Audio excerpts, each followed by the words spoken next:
Alright, so today we're going to do the ultimate comparison between the Blade 350 qx2 and the DJI Phantom 3 Professional.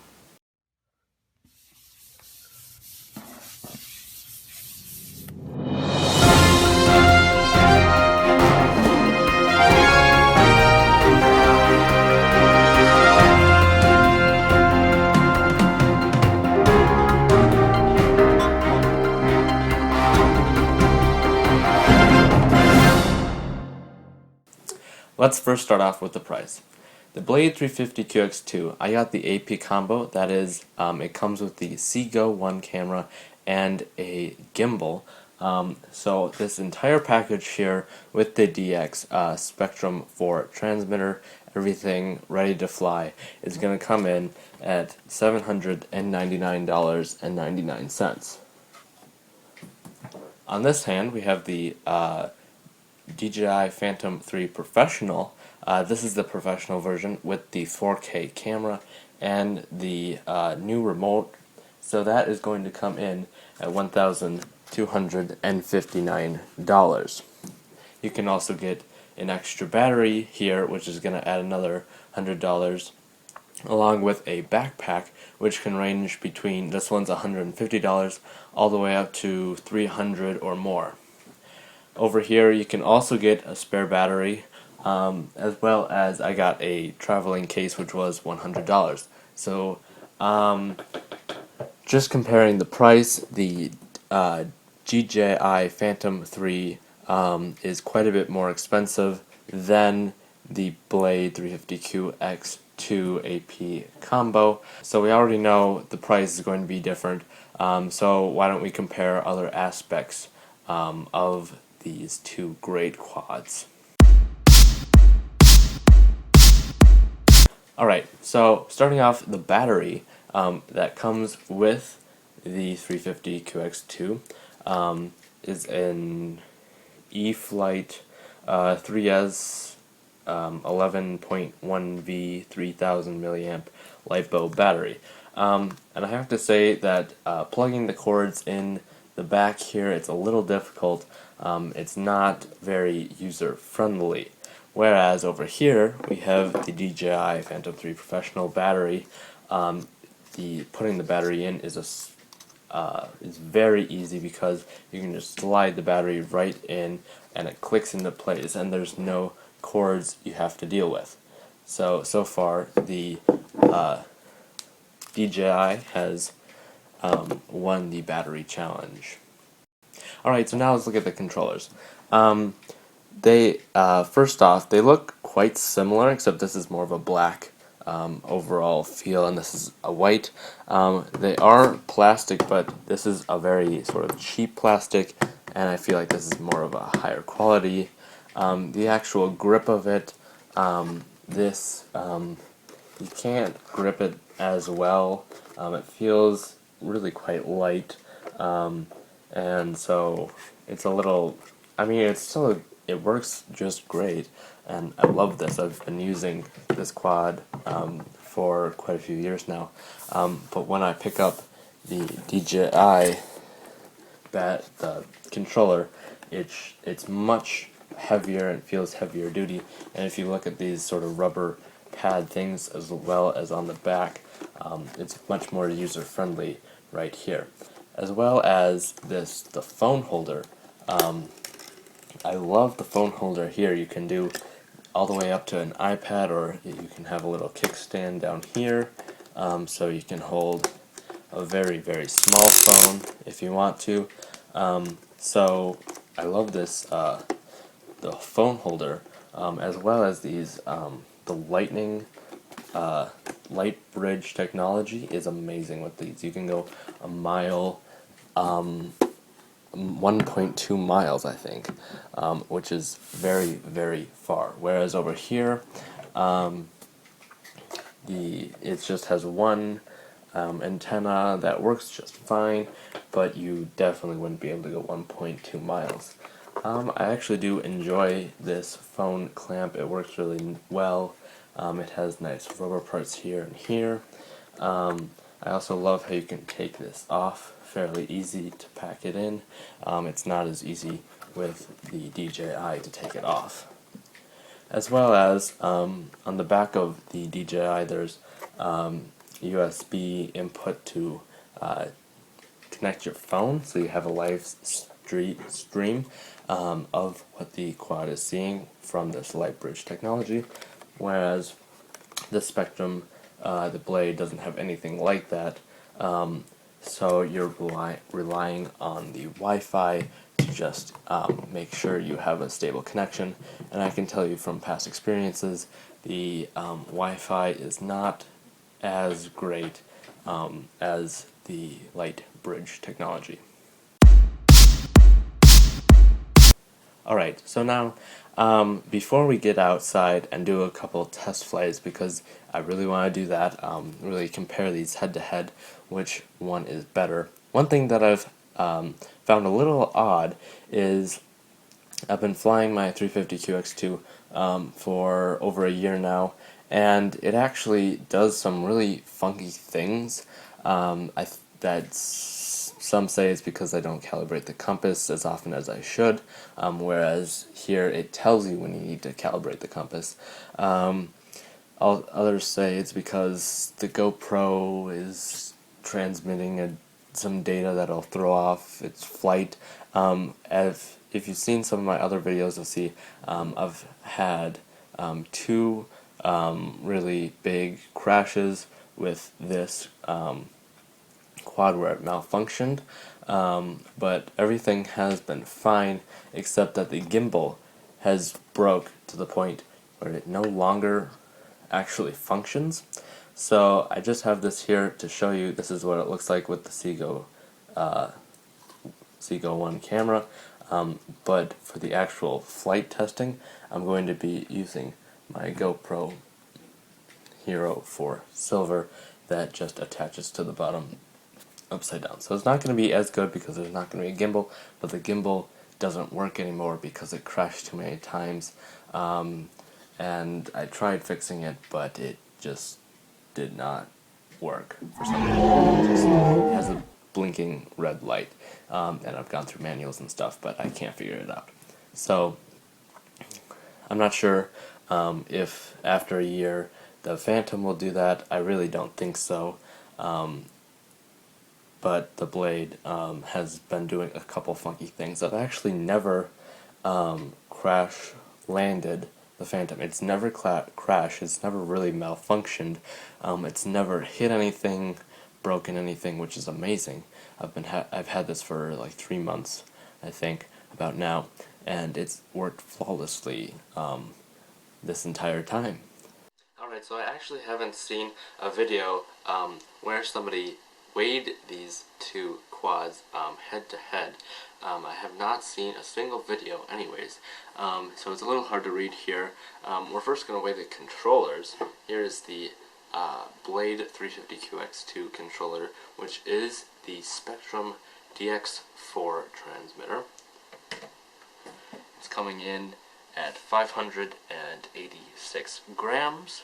That is with the phone holder. Also, it has two AA batteries in the bottom. Oh, no, 4 AA batteries in the bottom.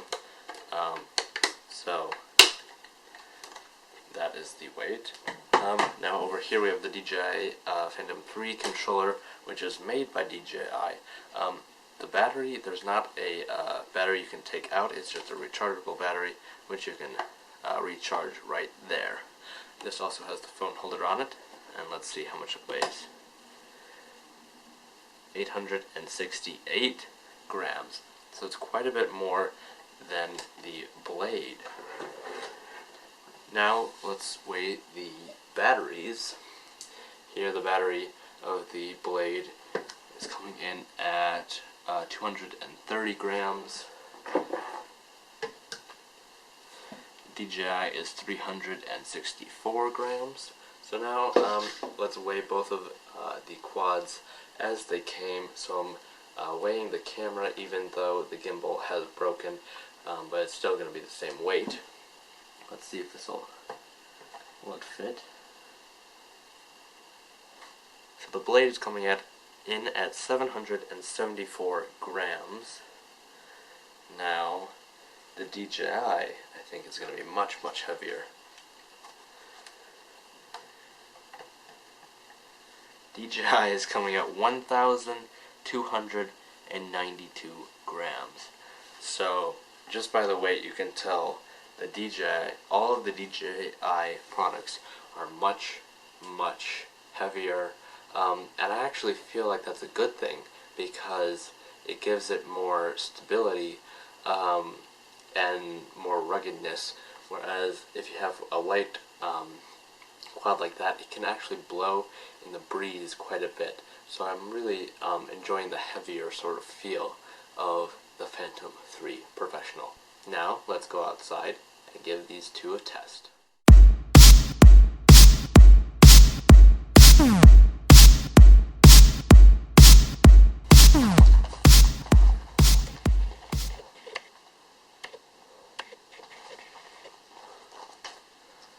Alright, here we go with the DJI Phantom 3 Professional. I'm going to be recording in 1080p at 30 frames per second.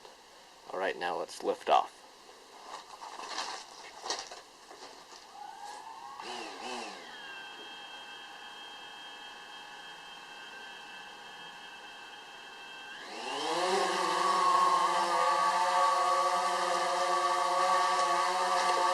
You can see right away with those sensors on the underbelly of the quad that it really holds its spot very nice.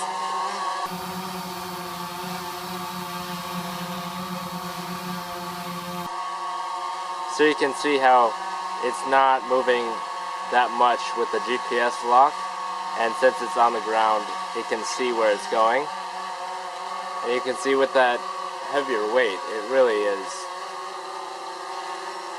very nice to fly here.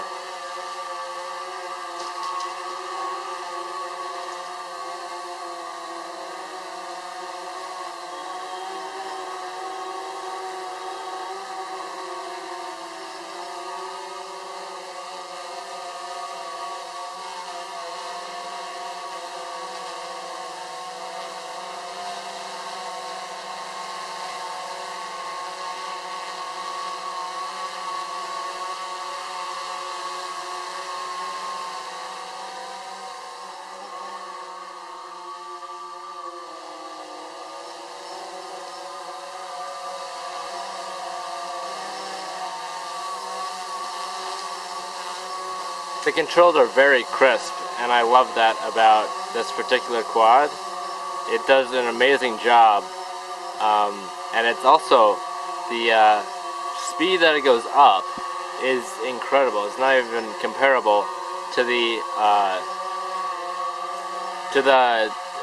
Blade 350 qx2. Here we go. This is real time here.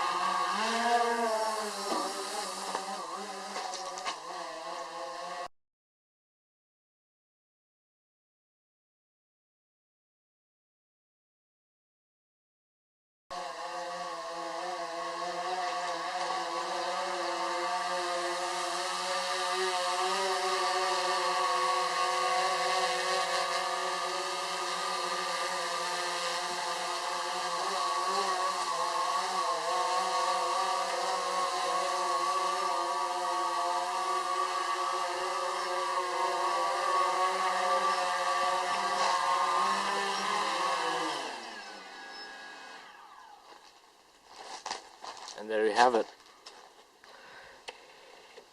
Alright, so the other thing I didn't mention about the Blade 350 qx2 is that it has a little switch on the bottom here that'll actually turn it on. Once it gets GPS.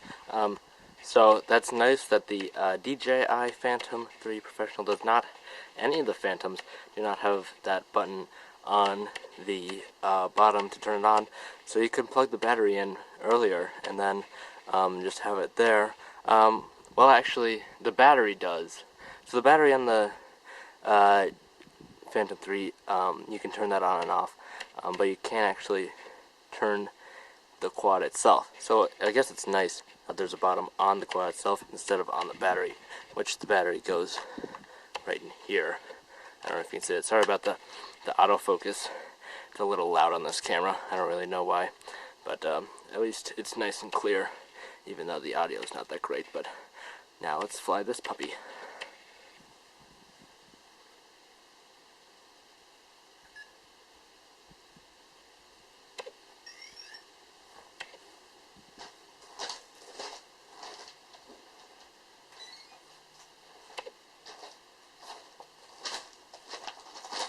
I may have to bind this because I haven't binded it in a while.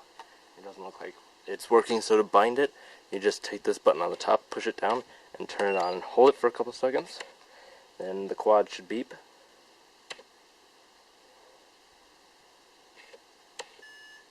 There you go. I think you could hear that beep out there. So now they are in fact binded, so let's fly.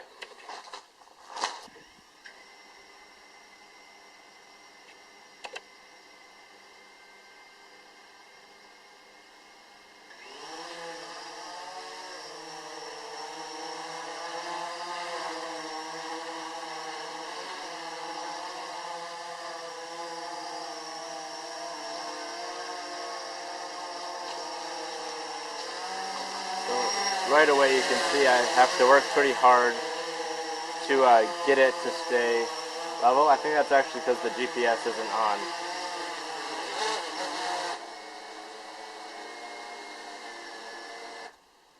So the GPS, as you can see that by that blinking light, is not on yet. So I'm actually going to wait for the GPS to hook up, and then let's see if it's more stable. This should just take a couple minutes. So the GPS, I think will make it a lot stable. I don't know if you can really see that, the light down there, but there's a blinking, yeah, it's sort of like a purplish blinking light down there. So once that's solid, we are good to fly. With GPS, that is. It's a tip for everybody. Oh, now you can see it. GPS is on. Let's see if it holds its position better now.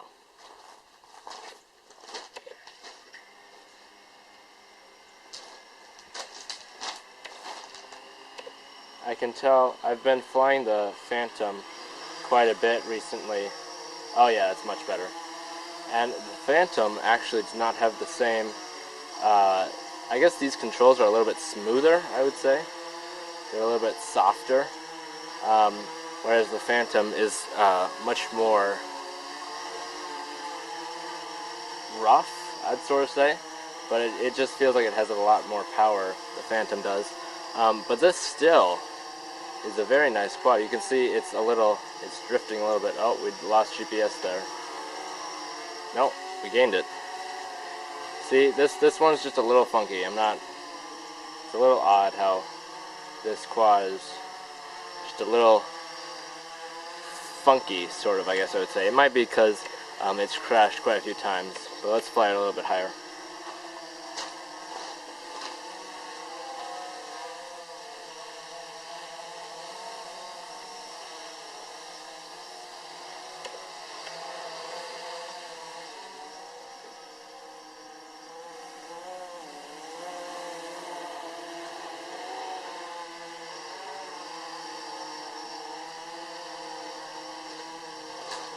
Alright, so now we're going to test the maximum altitude speed. See if it can even compare to the Phantom.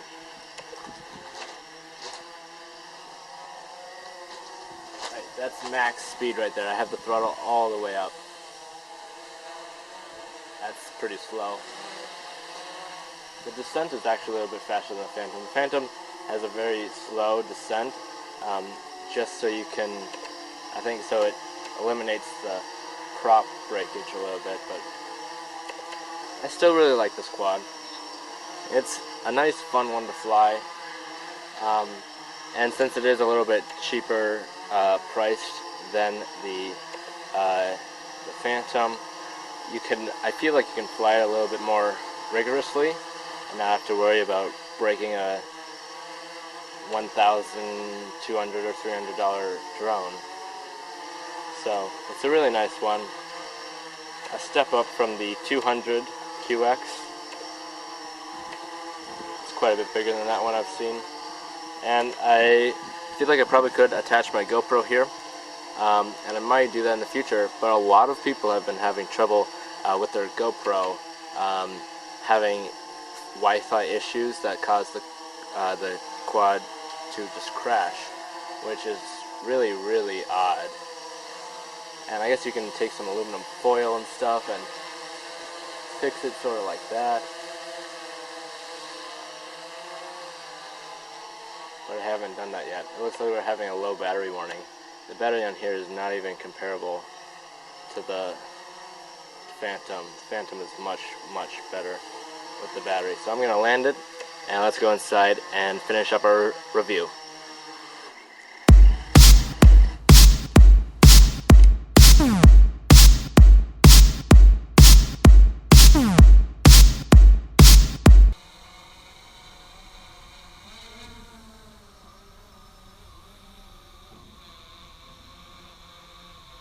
Alright, so I would say, really overall, the DJI Phantom 3 Professional is just overall a better quadcopter with a much better battery life than the 350 qx2. The camera, I have to tell you that I love the camera because this is the first quad I've had that doesn't have a fisheye. The Seago 1 camera over here has a major fisheye. I think even more than the GoPro, and the GoPro has a pretty big fisheye. And if you're trying to do aerial photography and try to make sort of like a movie, the fisheye kind of ruins it, and it makes it look not as nice as this flat. It's actually not flat, it's 94 degrees. So this more normally shaped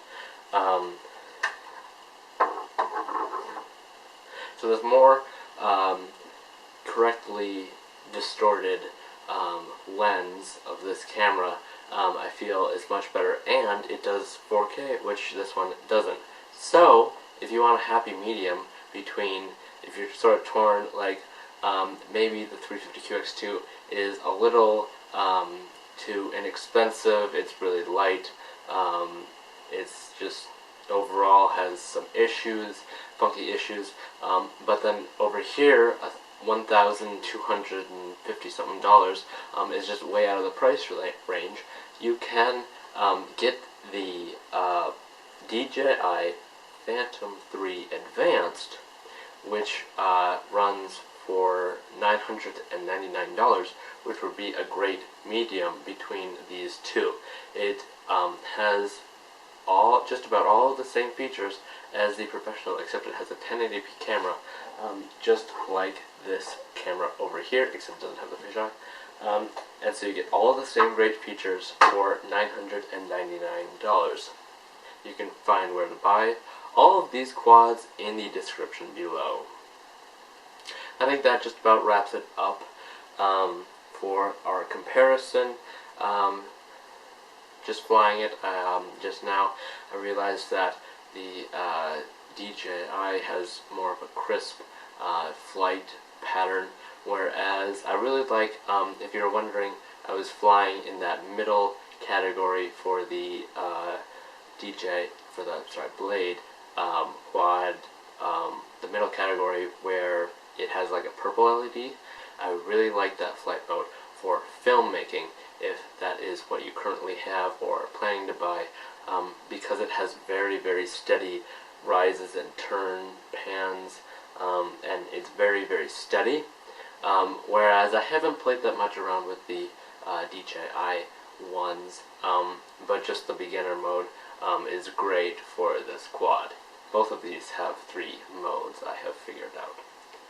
If you have more questions, don't hesitate to comment them down below. I am happy to answer them within under 24 hours, hopefully, at any point in time. So even if you're watching this maybe a year from now, just comment down below. I'll get back to you if you have any questions about these 2 great quads. I really have enjoyed flying these. They're very unique quads to the rest of the market. The DJI one is extremely popular. As many of you probably know, that's probably why you're watching this, because you want to compare this. I haven't heard a lot about the Blade. It's not as popular in like media and other online sources as the DJI. So I hope this answers some of your questions. Otherwise, comment them below, and thank you for watching.